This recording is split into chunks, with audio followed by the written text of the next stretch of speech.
শীতের মধ্যে না মোমো খাওয়াটার মজাটাই কিন্তু আলাদা। তাই আজকে মাইয়াদের আবদারে, মেয়েদের আবদারে আজকে বানাই নিলাম মোমো। তা আবার পনির মোমো। মেয়েরা রোজ এই খাইতে ইচ্ছা করে, বলে বাজার থেকে তো কিনে আনি, বলে মা একবার বাড়িতে বানাও। তাই আজকে বাড়িতেই বানাইতেছি, ভাবলাম আপনাদের সাথে একটু শেয়ার করি। আর কীভাবে বানাইলাম সেইটাই আমি এখানে দেখাবো। তার আগে আমাদের বাঙালি রান্নার তরফ থেকে আপনাদের সবাইকে স্বাগত জানাই। আর এই মোমো বানানোর আগে মোমোর চাটনিটা বানায় রেডি করি। এর জন্য কড়াইতে একটুখানি তেল দিয়েছিলাম, তেলের মধ্যে একটুখানি আদা একদম পাতলা পাতলা করে কাটতে দিয়েছি, আর রসুন দিলাম 5-6 কোয়া। তারপরে টমেটোগুলো অর্ধেক করে কাটতে নিয়েছিলাম, সেইগুলো সব ঢাইলা দিয়েছি। একটুখানি নুন দিলাম, আর লঙ্কা দিলাম 20-25টা। এই লঙ্কাগুলো ঝালও আবার কালারও হবে। এইবার এগুলো একটু ঢাইকা দিই। এইবার এইগুলো 15-20 মিনিট গ্যাসের ফ্লেমটা একদম আস্তে করে দিলেই সুন্দর একদম সেদ্ধ হয়ে যাবে গিয়ে।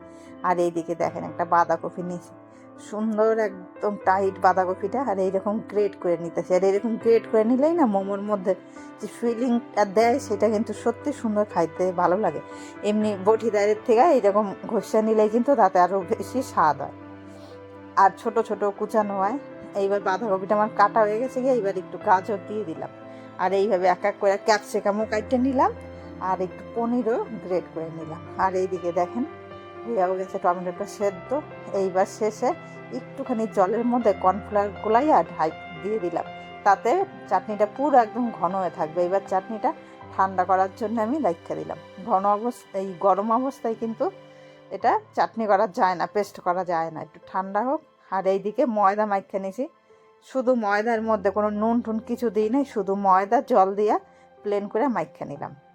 মাইখা ঢাইকা রেখা দিতেছি 20 মিনিটের জন্য। আর এইদিকে একটা কড়াই নিছি, কড়াইতে দিয়ে দিলাম সাদা তেল। তেলটা একটু গরম হয়ে গেলে প্রথমে বাঁধাকপি দিয়ে দেবো, তারপরে গাজর। এগুলো 3-4 মিনিট একটুখানি নাড়াচাড়া করার পরে এরপরে দিয়ে দিলাম ক্যাপসিকাম কুচি। এবার ক্যাপসিকামটা দেওয়ার পর একটু নাড়াচাড়া করার পরে এক এক করে সব দিয়ে দেব। এবার দিয়ে দেব নুনটা পরিমাণ মতন দেব, এখানে 2 চামচ নুন লাগবে। আর দেব লঙ্কার গুঁড়া আর গোলমরিচের গুঁড়া একটুখানি। এইখানে আমি লঙ্কা কুচি দিই নাই, যেহেতু ছোট বাচ্চারা খাবে তো, তাই আমি লঙ্কা কুচিটা দিলাম না। সামান্য একটুখানি লঙ্কার গুঁড়া দিলাম আর একটু গোলমরিচের গুঁড়া। আর এদিকে পনিরটা একটু গ্রেট করে নিয়েছিলাম, সেইটাও দিয়ে দিলাম। এইবার এইগুলো দেওয়ার পরে একটু নাইড়া নেব। এরপরে আমি 2টা পেঁয়াজ কুচি করে নিয়েছি, সেইটা দিয়ে দিলাম শেষে। পেঁয়াজটা একটু মুখে পড়লে না ভাল লাগে বেশের জন্য আমি শেষে দিলাম পেঁয়াজটা। এইটা দিয়ে আমি 3-4 মিনিট মতন ভাজতে নেব।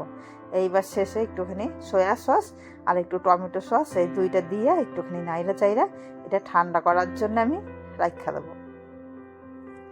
আর এইদিকে যেই ময়দাটা আমি মাইখা নিয়েছিলাম সেইগুলো একটুখানি কিন্তু একটু শক্ত করেই মাখতে হবে। দেখেন এইরকম শক্ত সুন্দর মাখানোটাও হয়েছে।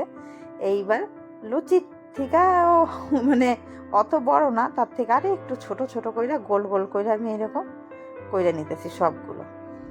বাড়িতে মোমো বানাইতেছি তো, তাই একটু বড় বড়ই বানাইতেছি। আর দোকান থেকে আনলে তো সেগুলো একদম ছোট ছোট হয়। যাই হোক সব গোল গোল কইরা নিছি। এইবার এর মধ্যে সাদা তেল দিয়ে দিলাম। এবার সাদা তেল আর একটুখানি ময়দা দিয়া এইগুলো একটু নাইড়া নিই, তাহলে একটার গায়ে আরেকটা একটু লাগবে না, আর বেলার সময় ভালো হয়। আর খাইতেও আমি দেখছি এইভাবে করলে খাইতেও ভালো লাগবে। এইবার এক একটা লেচি নিয়ে এবার একটু বড় বড় কইরা একটু গোল গোল কইরা আমি বেললে নিতেছি। আবার একটুখানি না বেলতে না পারলে বড় একটা জিনিস বাটি কিংবা গ্লাস দিয়ে কাটলেও হয় মাঝখান থেকে বেলার পরে, কিন্তু আমি আর বেললাম না। এইভাবে মাঝখানে বেলার পরে মাঝখানে একটুখানি পুর দিছি, পুর দিয়ে এবার 2 পাশ থেকে এরকম নিয়ে আটকাই দিলেই তো হয়ে গেল গিয়ে মোমো। যাই হোক আমরা তো প্রফেশনাল না, তাও যেইরকমভাবে পারতেছি সেই রকমভাবে করতেছি। তবে খারাপ হয় নাই, ভালোই হয়েছে ডিজাইনগুলা। এইরকম করে এক এক করে সবগুলাই করে নেব। আর এইদিকে শুধু আমি একা না, আমার সাথে সাথে আমার মেয়েরাও হাত লাগাইছে, তাই সবাই মিললে আমরা মোমো বানাইতেছি। তাই এক একজনের এক এক রকম শেপ হয়েছে। দেখেন কত সুন্দর হয়েছে না, সবাই মিলে বানাইছি, আর এর জন্যই এক এক রকম শেপ। আর এইদিকে একটা নিছি আমি যে ইডলি বানাই, সেই ইডলির মানে ভাপ দেয় সেইটা, এর মধ্যে তেল ব্রাশ করে নিলাম। এইবার এক একটা করে নিয়ে এক একটা ইডলি দেয় না, তার মধ্যে একটা একটা করে দিয়ে দিলাম। এইরকম করে করলে না একসাথে অনেকগুলো ভাপ হয়, মানে একসাথে অনেকগুলো হয়ে যায় গিয়া। যাই হোক, এবার সবগুলো দিয়ে দিছি। আর এইদিকে দেখেন জলও ফুটতে দিয়ে দিছি। এইবার এটা দিয়ে ঢাকনা দিয়ে 10 থেকে 12 মিনিট 15 মিনিট রাখলেই কিন্তু রেডি। আর এইদিকে দেখেন চাটনিটাও আমার ঠান্ডা হয়ে গেছে গিয়ে। এইবার এটা আমি পেস্ট করে নেব। আর পেস্ট করে নিলে কিন্তু এবার লঙ্কার কালারটা না সুন্দর আসবে। দেখেন পেস্ট করে নিয়েছি, কি সুন্দর আসছে চাটনির কালারটা। চাটনিটাও খাইতে না এতটা সুন্দর। এইভাবে বেশি একটুখানি করে রেখে দিলাম, এইভাবে না অনেক দিন ফ্রিজে রাখা যায়। এইদিকে দেখেন মোমো রেডি, গন্ধে পুরো ময়। শুধু আসছে শব্দ, মামা দেও, মা দেও, মা দেও। যাই হোক, কেমন লাগলো রেসিপিটা সেইটা একটুখানি জানায়েন। ভালো লাগলে অবশ্যই একটা লাইক আর সাবস্ক্রাইব করেন। এইবার সবার জন্য প্লেট আমি রেডি করতেছি। এক এক করে এক এক প্লেট। 60 টাকা ভেজ মোমো, তারপরে পনির, এগুলো 80 টাকা। যাই হোক, এক এক জায়গায় এক এক দামে মানে বিক্রি হয়। চাটনি দিয়ে এবার দিয়ে দিলাম এক একজনারে। দেখেন খাইতে কিন্তু অপূর্ব হয়েছিল, সেই স্বাদ। আবার কইতেছি, ভালো লাগলে অবশ্যই একটা লাইক আর সাবস্ক্রাইব করেন। আর ভিডিওটা শেষ পর্যন্ত দেখার জন্য অনেক ধন্যবাদ।